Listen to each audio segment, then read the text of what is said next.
നമുക്കൊപ്പം തിരുവനന്തപുരം മണ്ഡലത്തിലെ LDF സ്ഥാനാർത്ഥി ശ്രീ പന്ന്യൻ രവീന്ദ്രനാണ്. Welcome sir. നമ്മൾ കഴിഞ്ഞ തവണ കുതിരപ്പുറത്ത് വരുമ്പോൾ കണ്ട അതേ ആളാണ്, ഒരു മാറ്റവും ഇല്ല. ഈ കഴിഞ്ഞ 50-52 ദിവസത്തെ വെയിൽ കൊണ്ടിട്ടും വലിയ മാറ്റമൊന്നും മുഖത്ത് കാണുന്നില്ല. എന്താണ് ഈ ഊർജ്ജത്തിന്റെ രഹസ്യം? അതിപ്പോ അറിഞ്ഞില്ലേ, വിപ്ലവകാരികൾക്ക് എന്ത് പേരെന്ന് നമ്മളെ നേരത്തെ നമ്മളെ നേതാക്കന്മാർ പറഞ്ഞിട്ടുണ്ട്. AKG പറഞ്ഞ് ഞാൻ ഓർക്കുന്നുണ്ട്. ഒരു ജാഥ AKG ആണല്ലോ ആദ്യത്തെ പട്ടിണി ജാഥ നയിച്ചത് 1936 മദുരാശി എന്ന മലബാർന്ന് മദുരാശിയിലേക്ക്. ആ ജാഥ നയിക്കുമ്പം ചോദിച്ചപ്പോൾ AKG പറഞ്ഞിരുന്നു, വിപ്ലവകാരിക്ക് എന്ത് വെയില് എന്തുമാണ് വിപ്ലവകാരിക്ക് എന്ത് വെയിൽ എന്നുള്ളതാണ് ടാഗ് അല്ലേ? അതെ, വിപ്ലവകാരിക്ക് എന്ത് വെയില്. കാരണം രാവിലെ നമ്മൾ ഇതിനകത്ത് കയറിയിരുന്നാൽ, കൂട്ടിൽ കയറിയിരുന്നാൽ, അറിയാലോ നിങ്ങൾക്ക്, കയറിയിരുന്നാൽ പിന്നെ നമ്മൾ ഉച്ചക്ക് നമ്മളെ പരിപാടി അവസാനിക്കുമ്പോൾ ഇറങ്ങുന്നത്, അതുവരെ നമുക്ക് വേറെ ഒന്നുമില്ല, വെള്ളം കുടിച്ചെങ്കിലായി. വേറെന്താ ഉള്ളേ? രാവിലെ എനിക്കൊരു റോബസ്റ്റ പഴവും ഒരു കഷ്ണം പൊട്ടും മതി, അതിനെക്കൊണ്ട് ഇന്ധനമായി. ഈ റോബസ്റ്റ പഴത്തിനോട് എന്ത് മുതലായി ഈ പ്രിയം തുടങ്ങിയത്? അല്ല, പ്രിയം തുടങ്ങിയല്ല, അതിന്റെ ഞാനങ്ങനെ ഉപയോഗിച്ചുള്ള ശീല. വേറെ ഏറ്റവും ഇഷ്ടപ്പെട്ട ഇപ്പൊ റോബസ്റ്റ്, ഇപ്പൊ തിരുവനന്തപുരത്തുകാർക്കാണെങ്കിൽ കപ്പപ്പഴമാണ് തിരുവനന്തപുരത്തുകാരുടെ ഒരു ഫേവറേറ്റ് ഐറ്റം അല്ലേ? മറ്റൊരു സ്ഥലത്ത് ഈ കപ്പപ്പഴത്തോട് ഇത്ര പ്രേമമില്ല. തിരുവനന്തപുരത്ത് കപ്പപ്പഴം ഒരു പ്രിവിലേജ് പഴമാണ്. അതെ, പ്രിവിലേജ് പഴം. ആ കപ്പപ്പഴത്തിന് ചോപ്പുണ്ട്, അത് വിട്ടിട്ട് ഈ റോബസ്റ്റയുടെ പച്ചപ്പഴത്തിന് എടുക്കാനുള്ള കാര്യം എന്താ? അല്ല, റോബസ്റ്റയാണോ? അല്ല, ന്യൂനപക്ഷത്തോടെ അല്ലെങ്കിലും എനിക്കുള്ളൊരു വലിയ താല്പര്യമുണ്ട്. കാരണം ന്യൂനപക്ഷങ്ങൾ എപ്പോഴും മനസ്സിൽ അങ്കലാപ്പോയിട്ട് കഴിയുന്ന ആളുകളാണ്. കാരണം അവർക്ക് എന്തെങ്കിലും സംഭവിക്കുമെന്നുള്ള. കാരണം ബാബരി മസ്ജിദ് വന്നപ്പോൾ നമ്മുടെ രാജ്യത്തിൽ ന്യൂനപക്ഷങ്ങൾ ഇതിന് എൻ്റെ ചങ്കടിപ്പുണ്ടായിരുന്നു.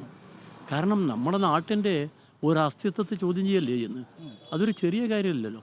രാജ്യത്തിനകത്ത് നിലയുന്ന ഒരു ആരാധനാലയം ഒരു ദിവസം അടിച്ചു പൊളിക്കല്ലേ. അപ്പം അതുപോലുള്ള സംഭവങ്ങൾ അവരെ ഹൃദയത്തിലുണ്ടാകുന്ന വേദന നമുക്ക് മനസ്സിലാക്കാൻ കഴിയും. ബാബറി മസ്ജിദ് പൊളിച്ചതും പിന്നീട് രാമക്ഷേത്രം നിർമ്മിച്ചതും അതിന്റെ ചിത്രം ഫേസ്ബുക്കിൽ ശശി തരൂർ പങ്കുവച്ചതും അടക്കം ഈ ന്യൂനപക്ഷ വിഭാഗങ്ങൾക്കിടയിൽ അല്പം ആശങ്കയുണ്ടാക്കിയിട്ടുണ്ടെന്ന ചില പ്രതികരണങ്ങൾ ഞങ്ങൾ ഇന്നലെ കേട്ടു. അങ്ങനെ കരുതുന്നുണ്ടോ?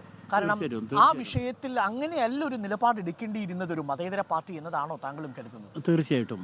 കാരണം ഇന്ത്യൻ നാഷണൽ കോൺഗ്രസ് എന്ന് പറയുന്ന ഒരു വലിയ പാരമ്പര്യമുണ്ട്.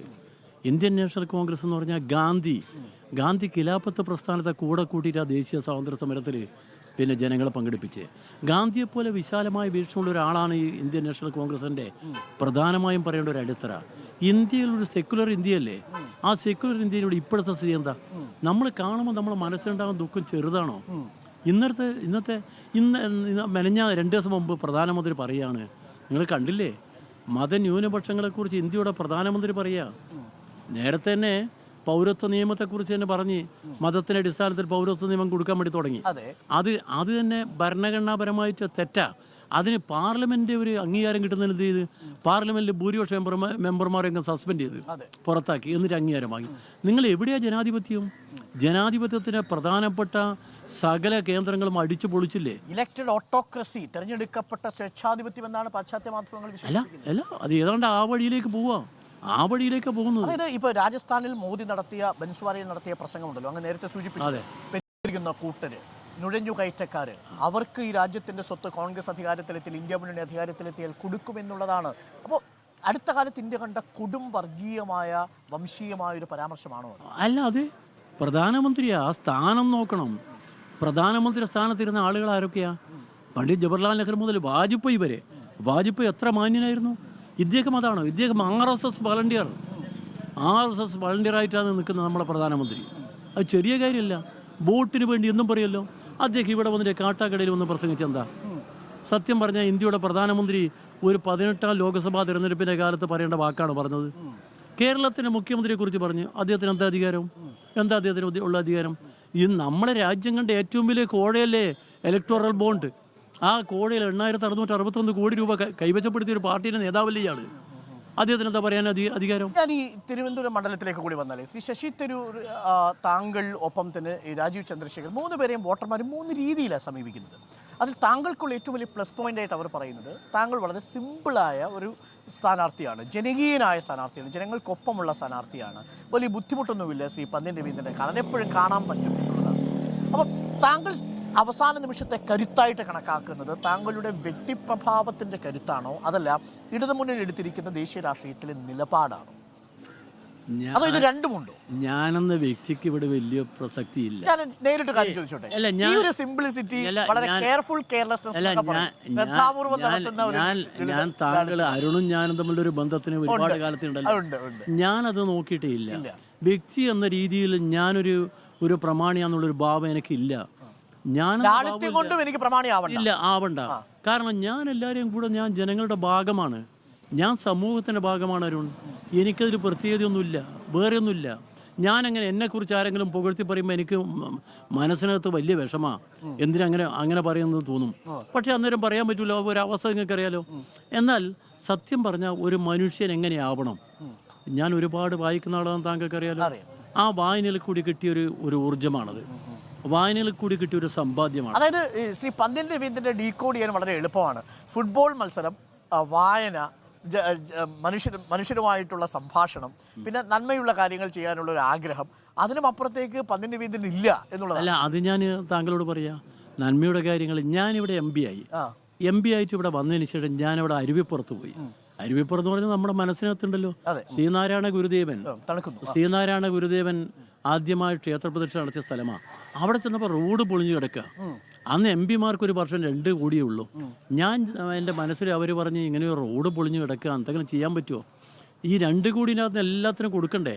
അപ്പം ഞാനിങ്ങനെ ആലോചിച്ച് ഞാൻ നേരെ വന്ന് ഞാനൊരു ഹോംവർക്ക് നടത്തിയപ്പോൾ എനിക്ക് തോന്നി, സെൻട്രൽ റോഡ് ഫണ്ട് എന്ന് പറയുന്നൊരു ഏർപ്പാടുണ്ട്. അത് TR ബാലുവിൻ്റെ കയ്യിലാണ് കാശുള്ളത്. അപ്പം ഞാൻ ഡൽഹിയിൽ പോയപ്പോൾ TR ബാലുവിനെ ഞാൻ കാണാമെന്ന് പറഞ്ഞ് കാണാൻ അയാൾ വസതിയിൽ പോകുമ്പോൾ ഞാനെന്ന് പറയുന്നത് പളനിമാണിക്കത്തെയും കൂട്ടിയിട്ടാണ് പോയത്, നമ്മളെ തമിഴ്നാടിലെ മന്ത്രി. അദ്ദേഹം ഞാനും തമ്മിൽ ഒരു വലിയ ബന്ധം ഉണ്ടായില്ല. അവിടെ ചെന്നപ്പോൾ ഉണ്ടായി, അയാൾ ധനകാര്യ സഹമന്ത്രിയാണ്. ഞാൻ പോയിട്ട് എല്ലാം പറഞ്ഞു. ഞാൻ പറഞ്ഞു, ശ്രീനാരായണ ഗുരുവിനെ പറ്റി ഒരുപാട് കാര്യം താങ്കളോട് പറയേണ്ടി വരില്ല, തമിഴ്നാട്ടുകാർക്ക് എല്ലാം അറിയുന്നതാണ്. ഇവിടെ അതെ, അതുപോലെയാണ്. അപ്പോൾ ശ്രീനാരായണ ഗുരുവിന് അദ്ദേഹം ആദ്യ ക്ഷേത്രപ്രതിഷ്ഠ നടത്തിയ സ്ഥലത്ത് അവിടെ പോകാൻ റോഡില്ല, അവിടെ ഒന്നും സഹായിക്കണല്ലോ. അദ്ദേഹത്തെ കാണാൻ വേണ്ടി മഹാത്മാഗാന്ധി വന്നാണ്, അദ്ദേഹത്തെ കാണാൻ വേണ്ടി ടാഗോർ വന്നതാണ്. എന്തിന് നമ്മുടെ പിന്നെ സാക്ഷാൽ ഈ കേരളം ഭ്രാന്താലി എന്ന് പറഞ്ഞ വിവേകാനന്ദ സ്വാമികളിലെ അദ്ദേഹം പറഞ്ഞത്, ഈ മനുഷ്യൻ അദ്ദേഹമാണ് നിങ്ങൾക്ക് ഏറ്റവും കൂടുതൽ ഊർജ്ജം തരുന്ന മനുഷ്യൻ എന്ന് പറഞ്ഞതാണ്. അത്ര വലിയ ആളാണ് ശ്രീനാരായണ ഗുരു. അപ്പം എന്നോട് എത്ര കാശ് വേണ്ടി വരും? ഞാൻ പറഞ്ഞു, ഒരു 20 crore വേണം വിലപേശി. 20 കോടി. അപ്പം അവസാനം എന്നോട് പറഞ്ഞ് ഞാൻ നോക്കട്ടെ എന്ന് പറഞ്ഞു. ഞാൻ വിടാതെ വിട്ട് 10 കോടി രൂപ കിട്ടി. 10 നെയ്യാറ്റിൻകരയിൽ നിന്ന് പിന്നെ ഇവിടെ നിന്ന് അരുവിപ്പുറം മുതൽ അവിടെ നെയ്യാർ ഡാം വരെയുള്ള റോഡ് ഉണ്ടാക്കി. ഒരു MP എന്ന് പറഞ്ഞാൽ ജനപ്രതിനിധിയാണ്. ജനപ്രതിനിധിയുടെ ജോലി വിചാരിച്ചാൽ നടക്കും. ജനപ്രതിനിധി ചെയ്യേണ്ട കാര്യം എന്താ, ആ കാര്യം ഞാൻ ചെയ്തിരിക്കുന്നത്.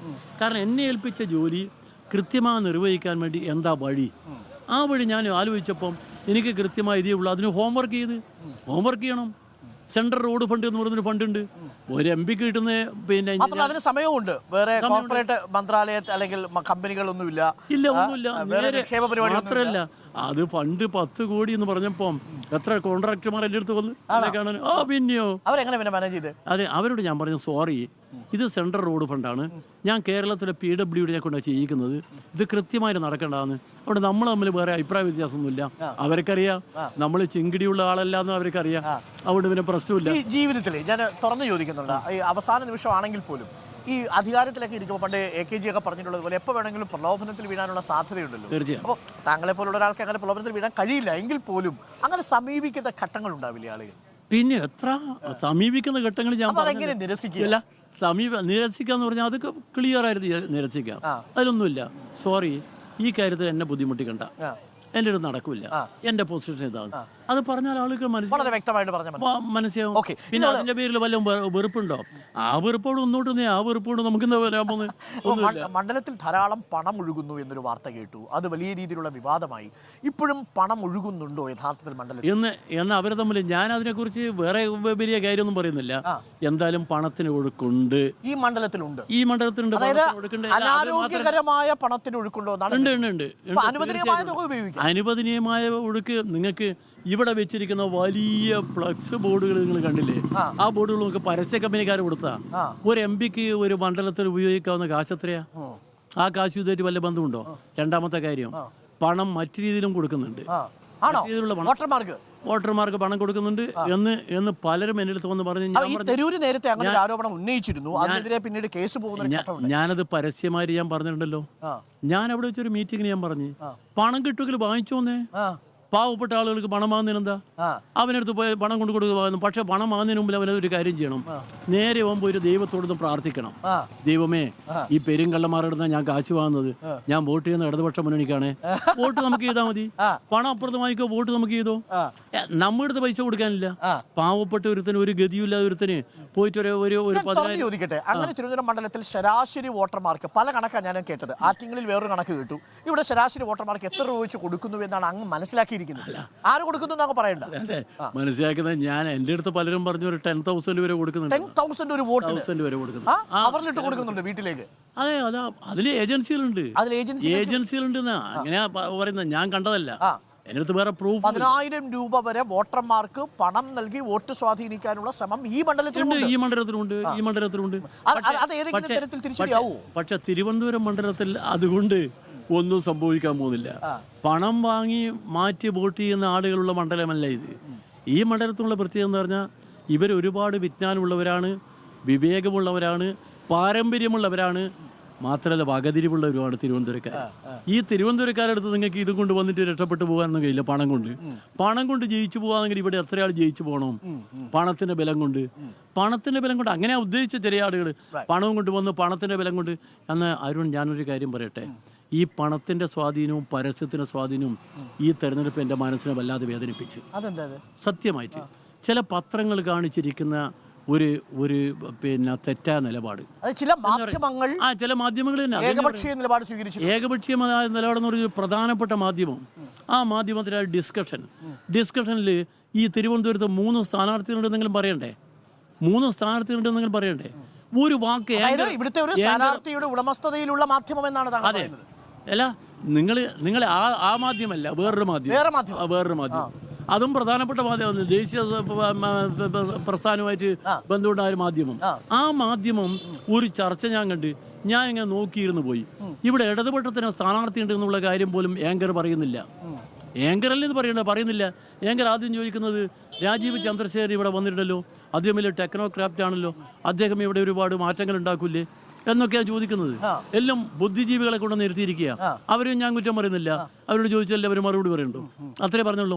എന്നിട്ട് അവസാനം ബുദ്ധിജീവികളുടെ ഒരാൾ പറയുക, പന്നിയൻ രവീന്ദ്രൻ അയാൾ നല്ല ആളാണ്, അയാളെക്കുറിച്ച് എന്താ പറയുക, പുട്ടിന് തേങ്ങിയിടുന്ന മാതിരി ഇങ്ങനെയൊന്നും പറയണല്ലോ, അത് മാത്രം പറയും. അതായത് മാധ്യമങ്ങളുടെ ഭാഗത്തുനിന്ന് പിന്തുണ ശ്രീ പന്തിന് കിട്ടിയിട്ടേ ഇല്ല. ചില മാധ്യമങ്ങളുടെ ഭാഗത്തുനിന്ന് സത്യം പറഞ്ഞാൽ ഈ കഴിഞ്ഞ ഇന്നലെ വരെ ചില മാധ്യമങ്ങളുടെ കാര്യം മൂന്നാമതൊരു സ്ഥാനാർത്ഥി ഉണ്ടെന്നുള്ള മിണ്ടാതെ പോയി. മാത്രമല്ല, ഞാൻ ചോദിക്കട്ടെ, 2019 കഴിഞ്ഞ പാർലമെന്റ് തെരഞ്ഞെടുപ്പ് നടന്നത് ഉറപ്പാണല്ലോ. 2019 ശേഷമാണല്ലോ 21. 2021 ഇവിടെ അസംബ്ലി തെരഞ്ഞെടുപ്പ് നടന്നല്ലോ, 7 മണ്ഡലം. BJP ചരിത്രത്തിൽ ആദ്യമായ ഒരു സീറ്റ് കിട്ടിയ കേരളത്തിൽ കിട്ടിയ ഇവിടെയാണ്, നേമത്താണ്. ആ നിയമം സീറ്റ് ഉൾപ്പെടെ പിടിച്ചെടുത്തില്ല ഇടതുപക്ഷം. ആ 2021 എന്ന് പറയുന്ന വർഷം ഈ മാധ്യമങ്ങൾക്ക് അറിയയില്ലേ? എവിടെ പോയി 2021 പറഞ്ഞത്? അതിനെക്കുറിച്ച് ഒന്നുമില്ല. മാധ്യമങ്ങളെ പോലും പരസ്യം കൊടുത്തുകൊണ്ട് വശീകരിക്കാൻ വേണ്ടി കഴിയുമെന്ന് വന്നാൽ, അതും തിരുവനന്തപുരത്തെ മാധ്യമങ്ങളിൽ ചിലതിനെ സ്വാധീനിക്കാൻ കഴിയുമെന്ന് വന്നാൽ എൻ്റെ മനസ്സിനെ വല്ലാതെ വേദനിപ്പിച്ച്. കാരണം ഞാൻ ചെറുപ്പകാലം മുതലേ പത്രം ഒരുപാട് വായിക്കുന്ന, സ്ഥിരമായി വായിക്കുന്ന, പിന്നെ മാധ്യമ പ്രവർത്തകർ ഞാൻ തമ്മിലുള്ള ഒരു വൈകാരിക ബന്ധമുണ്ട്, താങ്കൾക്കറിയാലോ. അങ്ങനെ ഒരു ബന്ധമുള്ളതാണ്. എന്നിട്ട് പോലും ആങ്കർ ചോദിക്കുന്നില്ല. പന്നിയൻ രവീന്ദ്രൻ എന്ന് പറയുന്നൊരു സ്ഥാനാർത്ഥിയുള്ള കാര്യം ആങ്കർ ചോദിക്കുന്നില്ല, പറയുന്നില്ല. ആ കണക്കിനകത്ത് 2021 കാണുന്നേ ഇല്ല. എന്തായിരുന്നു അത് വന്നത്? പണത്തിന്റെ സ്വാധീനം മാധ്യമങ്ങളെ ഉപയോഗിച്ചുകൊണ്ട് നമ്മൾ ഇതുവരെ കേട്ടിട്ടേ ഉള്ളൂ. മറ്റു സ്ഥലങ്ങളിലെ മാധ്യമത്തെ കുറിച്ചാണ് കേട്ടത്. എന്നാൽ ഇവിടെയും അത് ഉണ്ടായി എന്ന് പറയുമ്പോൾ, ഇവിടെ ഉണ്ടായെന്ന് പറയുമ്പോൾ ഒരൊറ്റ ചോദ്യം ചോദിച്ചാൽ അങ്ങനെ സ്വന്തമാക്കാം. അപ്പോൾ UDF സ്ഥാനാർത്ഥി ശശി തരൂരിൻ്റെ കാര്യത്തിലാണെങ്കിൽ അദ്ദേഹം ഏറ്റവും മികച്ച പ്രധാനമന്ത്രിയായി നരേന്ദ്രമോദിയെ ചൂണ്ടിക്കാട്ടിയ ഒരു സന്ദർഭമുണ്ട്. അപ്പോൾ ഈ ഒരു മൃദു ഹിന്ദു സമീപനം അദ്ദേഹം പുലർത്തുന്നു എന്നുള്ളതാണ് പൊതുവേ ഇടത് ക്യാമ്പിൻ്റെ ഒരു വിമർശനം എന്ന് പറയുന്നത്. പക്ഷേ അപ്പോഴും 4ാം ഊഴത്തിൽ അദ്ദേഹം മത്സരിക്കുകയാണ്. അപ്പോൾ പാർലമെന്റിൽ മോദിയെ എതിർക്കാൻ ശശി തരൂർ പോകുന്നത് നല്ലതാണെന്ന് വിശ്വസിക്കുന്ന ഒരു വിഭാഗം ആളുകളെങ്കിലും തിരുവനന്തപുരം നഗരത്തിലുണ്ട്. അവരോട് എന്താ പറയാൻ? അല്ലാതെ അത് മോദി എതിർക്കാൻ പോകണമെങ്കിൽ നിലപാടുകളാ വിഷയം. ഇപ്പം നമ്മൾ പാർലമെന്റിൽ പോകുന്നത് എന്താ? നമ്മളൊരു നിലപാടിൻ്റെ അടിസ്ഥാനത്തിൽ പോവുക. നിലപാടുണ്ടോ? നിലപാടില്ലെങ്കിൽ പിന്നെ അവിടെ പോയി എങ്ങനെ എതിർക്കുന്നത് നിങ്ങൾ? ഞാൻ ചോദിക്കട്ടെ, ഈ മോദി എന്ന് പറയുന്ന ആള് നമ്മുടെ രാജ്യത്ത് ഇപ്പം നമ്മൾ പറഞ്ഞല്ലേ ഉള്ളൂ RSSന്റെ പ്രചാരകനായിട്ട് പോകുന്നു. അങ്ങനെയുള്ള ഒരാളെ ഞാൻ 2024 പ്രധാനമന്ത്രിയായി കാണുന്നുവെന്ന് പറഞ്ഞാൽ അതിനർത്ഥം തരുൺ 2024 ബെസ്റ്റ് പ്രൈം മിനിസ്റ്റർ 2024 എന്ന് പറഞ്ഞാൽ എന്താ ഇതിന് പറയേണ്ടത്? അതൊരു സൂചനയായിരുന്നു. അതൊരു സൂചന എന്ന് പറയുമ്പോൾ വെറും സൂചനയാണോ അത്? അല്ലല്ലോ. നമുക്ക് എങ്ങനെ പറയാൻ പറ്റും? നമ്മളെ മനസ്സിനകത്തുള്ളിൽ പുറത്ത് പറയുന്നത് രാഹുൽ ഗാന്ധി വയനാട്ടിൽ മത്സരിക്കുമ്പോൾ രാഹുൽ ഗാന്ധിയെ ചൂണ്ടിക്കാണിക്കാതെയാണ്, മല്ലികാർജ്ജുൻ ഖർഗെ ചൂണ്ടിക്കാണിക്കാതെയാണ് പറഞ്ഞിരിക്കുന്നത്. അത് ചെറിയ കേസല്ല. അങ്ങനെ ഒരിക്കലും പറയില്ല. ഞാനൊരിക്കലും ഏറ്റവും നല്ല പ്രധാനമന്ത്രി സ്ഥാനാർത്ഥി ആരാണെന്ന് ഞാൻ പന്തൻ രവീന്ദ്രനോട് ചോദിച്ചു, താങ്കൾ എന്ത് പറയും? അല്ല, ഞങ്ങൾ ഈ ഇന്ത്യ സഖ്യം ഉണ്ടല്ലോ, ഇന്ത്യ സഖ്യത്തിന് ഭൂരിപക്ഷം കിട്ടുമ്പോൾ നമ്മൾ ആലോചിച്ചിട്ട് ആരും തീരുമാനിക്കും. ആ അഭിപ്രായം മതിയായിരുന്നു. ആ അഭിപ്രായം പറയേണ്ടത് ആ അഭിപ്രായം മാത്രമല്ല. നമ്മളിപ്പം ഒന്നാം UPA സർക്കാരിന്റെ കാലത്ത് സത്യം പറഞ്ഞാൽ ഒരു ഭരണകക്ഷി MP ആയിരുന്നു. ഒന്നാം UPA സർക്കാരിന്റെ കാലത്ത് മൻമോഹൻ സിംഗിന്റെ കാലത്ത് ഞാൻ MP ആയിരുന്നല്ലോ. അന്ന് നമ്മളൊരു ഭരണകക്ഷി MP ആയിരുന്നത് എനിക്ക് ചുമതലയില്ലേ? ആ ഭരണകക്ഷി MP ആയിരിക്കുന്നത് ഞാൻ. അന്ന് നമ്മൾ കോമൺ മിനിമം പ്രോഗ്രാം ഉണ്ടായിരുന്നു. നമ്മളിപ്പം ചിലർ ചോദിക്കും, ഇപ്പം നിങ്ങൾ പോയാലും UDF പോയാലും രണ്ടും കണക്കല്ലേ, കേന്ദ്രത്തിൽ പോയാലും. ഇപ്പം കേരളത്തിലുള്ള 20 സീറ്റും ഇവിടെ വരുന്ന ഇന്ത്യ സഖ്യത്തിന്റെ ഭാഗമായിട്ട് 20 സീറ്റ് കിട്ടും. പക്ഷെ ഇന്ത്യ സഖ്യത്തെ നേർവഴിക്ക് കൊണ്ടുപോകണമെങ്കിൽ സംശയം വേണ്ട ഇടതുപക്ഷം വേണം. ആ ഇടതുപക്ഷത്തിന് ഗുണം കൊണ്ടാണ് കേരളത്തിൽ ഇന്ത്യ മഹാരാജ്യത്തിൽ ഇപ്പൊ കാണുന്ന തൊഴിലുറപ്പ് പദ്ധതി ഉണ്ടായത്, വിവരാവകാശ നിയമം അതാ ഉണ്ടായത്, വനാവകാശ നിയമം അതാ ഉണ്ടായത്. അന്നത്തെ നമ്മളെ നിലപാട്, ആ നിലപാടുള്ള ആളുകൾ പോകണം. നിലപാടാ വിഷയം. ശശി തരൂർ പ്രഗത്ഭനാണ്. അദ്ദേഹത്തിന്റെ അറിവിനെക്കുറിച്ചും അദ്ദേഹത്തിന്റെ ജ്ഞാനത്തെക്കുറിച്ചും അദ്ദേഹത്തിന്റെ വ്യക്തിത്വത്തെക്കുറിച്ചും ഒന്നും ഞാനൊരൊറ്റ വാക്കും അറിയില്ല. പക്ഷെ നിലപാടാണ് പ്രശ്നം. ആ നിലപാടിൽ അദ്ദേഹം ചാഞ്ചാട്ടം കളിക്കുന്നത് എന്തിനാ? അദ്ദേഹത്തിന് എനിക്ക് തോന്നുന്നു അദ്ദേഹത്തിന്റെ മനസ്സിനകത്ത് ഈ പാർലമെന്റ് സീറ്റ് എന്ന് പറയുന്ന ഒരൊറ്റൊരു കാര്യമുള്ളൂ. മറ്റു രാഷ്ട്രീയമില്ല, പൊതു രാഷ്ട്രീയത്തെക്കുറിച്ച് അദ്ദേഹത്തിനുള്ള എന്തോ ഒരു മിസ്സിംഗ് ആണ്. മിസ്സിംഗ് എന്നല്ലേ ഇപ്പൊ പറയുന്നത്. ഞാൻ വലിയ വാക്ക് ഉപയോഗിക്കുന്നത് നല്ലതല്ലോ.